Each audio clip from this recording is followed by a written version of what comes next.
দুর্নীতি ও অর্থ আত্মসাতের অভিযোগে কয়েকদিন আগে যুক্তরাজ্যের সিটি মন্ত্রীর পদ হারান শেখ হাসিনার বোনের মেয়ে টিউলিপ সিদ্দিক। এবার তার নিজের মেয়ে সাইমা ওয়াজেদ পুতুল অসঙ্গতির কারণে চাপের মুখে পড়তে যাচ্ছেন বলে এক নিবন্ধে লিখেছেন কলকাতাভিত্তিক সাংবাদিক মন্দীপা ব্যানার্জি।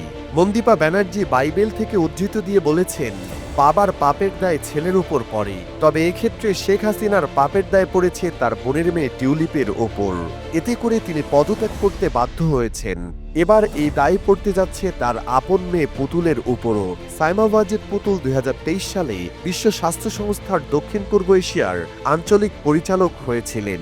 ওই সাংবাদিক স্বাস্থ্য বিষয়ক জার্নাল ল্যান্ডসেটের 2023 সালের সেপ্টেম্বরের একটি সম্পাদকীয় প্রতিবেদনের কথা উল্লেখ করে বলেছেন, ওই প্রতিবেদনে পুতুলের প্রার্থিতা নিয়ে প্রশ্ন তুলেছিল। তারা অভিযোগ করেছিল, পুতুল বিশ্ব স্বাস্থ্য সংস্থার আঞ্চলিক পরিচালক হওয়ার যোগ্য না, কিন্তু স্বজনপ্রীতির কারণে তিনি মনোনয়ন পেয়েছেন। এমন স্বজনপ্রীতি বিশ্ব স্বাস্থ্য সংস্থার গ্রহণযোগ্যতা নষ্ট করবে।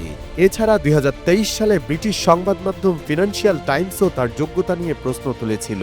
এতে বলা হয়, আঞ্চলিক পরিচালক পদের জন্য সাইমা ওয়াজেদ পুতুলের সাথে আরেকজন প্রার্থী ছিলেন নেপালের শম্ভু আচার্য। তিনি ছিলেন বিশ্ব স্বাস্থ্য সংস্থার একজন ঊর্ধ্বতন কর্মকর্তা, যিনি 30 বছর যাবৎ সেখানে কাজ করছেন।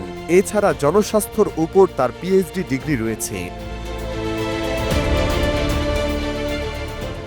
অন্যদিকে সাইমা ওয়াজেদ পুতুল মানসিক স্বাস্থ্য সংস্থা নিয়ে কাজ করতেন।